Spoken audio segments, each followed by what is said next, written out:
Masih bersama peneliti Erdila Ardiani dari Amarta Institute dan masih bergabung bersama kami Direktur Utama PD PAM DKI Jakarta Sri Widayanto Kadri melalui sambungan telepon. Pak Sri, tadi Bapak sampaikan akan mengikuti putusan pengadilan. Apakah akan ada perjanjian kerjasama baru untuk menyesuaikan dengan putusan pengadilan yang kita sama-sama tunggu esok?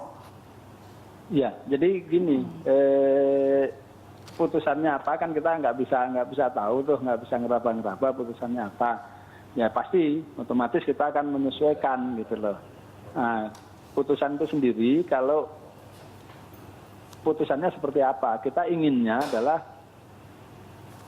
ada kejelasan sehingga langkah yang kita lakukan itu mengikuti putusan pengadilan yang besok akan dibacakan.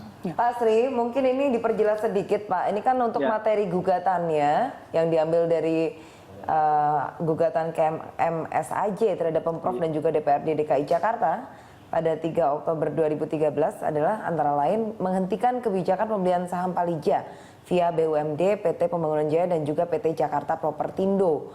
Nah itu bagaimana kemudian apabila nanti dikabulkan gugatan tersebut Pak Sri? Ya kalau dikabulkan ya pasti semuanya akan berhenti.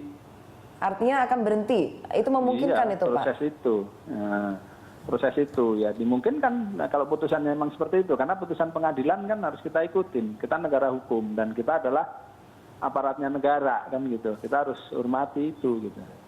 Ya, salah satu tuntutannya juga nomor 3 yaitu demi kepentingan umum mengambil alih pengelolaan air Jakarta dari pihak swasta seperti yang disebutkan tadi. Apakah sudah ada infrastruktur, fasilitas dan kesiapannya seperti apa Pak kalau memang permintaan ini dikabulkan oleh pengadilan? Jadi kalau permintaan itu memang dikabulkan, kita kan gini, kerjasama ini adalah kerjasama pengelolaan sehingga yang mengelola baik itu karyawan PAM maupun karyawan mitra yang direct itu kan tetap bekerja.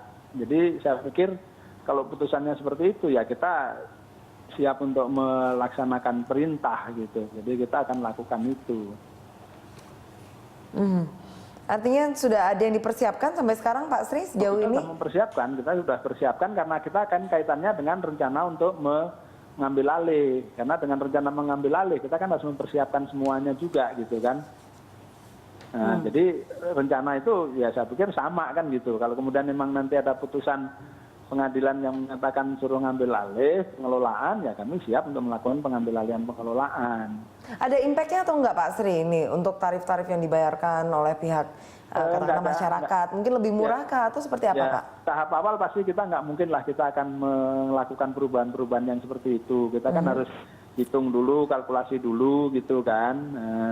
Yang pasti ya istilahnya paling tidak itu pasti kemudian perluasan itu mungkin bisa kita lakukan.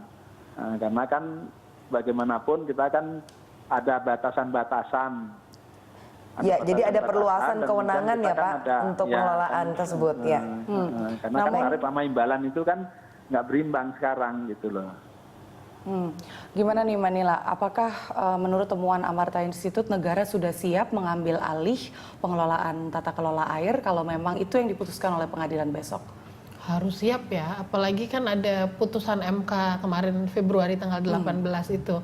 Itu putusannya menurut saya sangat tegas begitu kan, sudah ada pembatasan 5 pembatasan. Kalau pembatasan yang 5 itu sudah bisa dipenuhi, baru dimungkinkan dilakukan. Tapi itu pada kenyataannya sekarang belum dijalankan juga pembatasan seperti yang Anda jabarkan tadi di belum ya, karena hasil kan MK. Iya, putusannya kan baru bulan lalu juga ya begitu.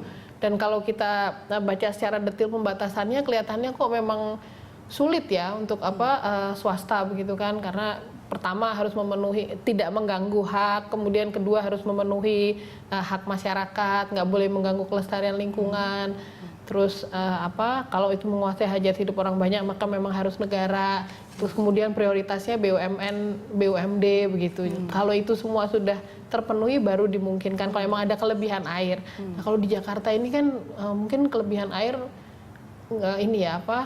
nggak ada lah begitu gitu. Jadi kayaknya kok sulit gitu kalau kita melihat putusan MK. Apalagi sekarang kan yang berlaku Undang-Undang 1174. Nah, Undang-Undang 1174 itu menyebutkan pengairan ya? iya tentang pengairan. Kalau untuk pengusahaan air maka harus menggunakan asas ini asas usaha bersama dan kekeluargaan. Nah itu kan kalau untuk swasta mestinya agak kurang match begitu, jadi mungkin ya memang sulit ya kalau kita pegang putusan MK itu. Tapi pernah nggak mungkin mengamati ataupun juga melihat anggaran, apakah memang di APBN atau APBD begitu memang disertakan anggaran untuk infrastruktur air ini? Sebanyak Selalu disertakan kan? Nah itu berapa banyak kisarannya ini? Saya kalau sekarang saya nggak pegang angkanya, tapi memang anggaran untuk air minum, air bersih ini memang nggak terlalu besar. Tidak terlalu besar, baik. Kalau dilihat dari kemajuan pembangunan infrastrukturnya yang dimaksudkan dari adanya anggaran itu, bagaimana temuan Anda, pengamatan? Sangat kurang ya, sangat kurang. Misalnya kayak Jakarta aja dengan pertumbuhan penduduk begitu kita bandingkan pembangunan instalasi air yang baru itu hampir nggak ada sekarang ini, yang ada cuma perluasan pengembangan aja. Sementara kan jumlah penduduk terus meningkat itu, jadi memang nggak ini. Ya nanti juga kita bahas ya, Mendia, bagaimana kualitas dari air yang dikonsumsi mungkin juga oleh Anda gitu pemirsa, dan kami juga mengajak Anda untuk turut berdiskusi bersama kami. Kami tunggu komentar Anda di Twitter, jangan lupa mention @jurnalsiang atau SMS ke 0813 8670 1043. Anda juga bisa menelpon lewat nomor 021 52900 308 atau 021 52900 311. Ya, kami akan segera kembali setelah jeda berikut dengan dialog tentang air. Ini sebenarnya hak guna air ini sebaiknya dikelola oleh pemerintah kah atau swasta?